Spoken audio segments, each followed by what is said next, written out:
Industry নিয়ে। আমি তখন যদি বলি ভাঙড়ে বেশ কিছু এই ভাঙড়ের কৃষিভিত্তিক এলাকা, ভাঙড়ের ফসলগুলো যাতে ভালো করে হয় সেটা নিয়ে আলোচনা করে লোক পাগল বলবে না? প্রত্যেকটা বিষয় আলোচনার জন্য একটা টাইম থাকে, এই বিষয়টা আলোচনা হবে। শিক্ষা 3 ঘন্টা থাকবে, 1.5 ঘন্টা শাসক পাবে, 1.5 ঘন্টা বিরোধীরা পাবে। তার মধ্যে আমি নওশাদ সিদ্দিকী হয়তো 5 মিনিট টাইম পেলাম। তো শিক্ষা নিয়ে আমরা বলতে হবে, তো শিক্ষা নিয়ে বলতে গেলে ভাঙড়ে একটা গার্লস কলেজ দিতে হবে, এই দাবিটা উঠবে।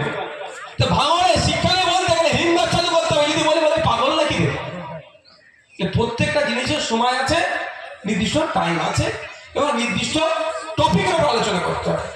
কিন্তু নওশাদকে দেখতে পারেনি, যাকে না দেখতে পারে তার চলন দেখা। এখন আমার পেছন তারা পড়ে আছে, পড়ে থাকুক। যারা 2026 নির্বাচনে আমাদের ভোট দিতে বারণ করেছে, তারাই আজকে আমাদের নওশাদ সিদ্দিকী কথা, তারাই আমার হাতে সমালোচনা করছে। করতে দিন তাদের। এখন তাদের পেমেন্ট আসছে কি বলতে পারবো না। কালীঘাট থেকে আগে পেমেন্ট আসতো, এখন আসছে কি বলতে পারবো না, হয়তো বিনা পেমেন্টই চালাচ্ছে। তারপরেও বলছি, সমালোচনাকে আমি গ্রহণ করি, সমালোচনা করা ভালো। সমালোচনা করলে আমার ভুলগুলো আমি শুধরে নিতে পারবো, কিন্তু নন ইস্যুকে ইস্যু বানিয়ে এনো উচিত নয়। ইস্যু ভিত্তিক সমালোচনা করা আমি পক্ষে।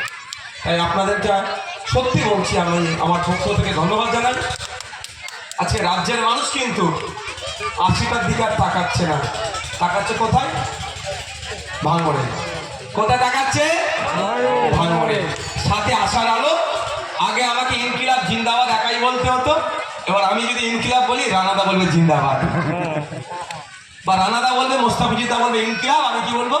জিন্দাবাদ। মানে আমার সাথে গলা মিলানোর একটা লোক পাওয়া গেছে আমাদের জোটে। আরো অন্যরা এসছে, জোটের বাইরে এসেছে, কিন্তু আমরা আমাদের জোট নিয়ে ভাববো তো নাকি? লড়াই যখন কাঁধে কাঁধ মিলে একসাথে করেছি, সেই সময় আমার পাশে যারা ছিল না, এখনো তো তাদের ভেবে লাভ নেই। তখন আমি আর বামপন্থীরা ছিলাম, বামপন্থীদের পক্ষ থেকে একজন এসেছে, আমি আইএসএফের পক্ষ থেকে গিয়েছি। তাই বন্ধুগণ, আপনারা নিশ্চিন্তে থাকবেন।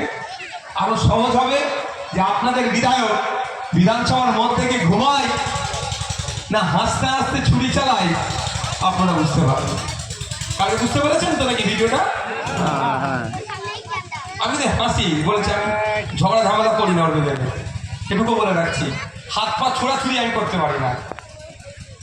আমি মিষ্টিমুখী কথা বলি, কিন্তু যেগুলো বলি টু দা পয়েন্ট বলি।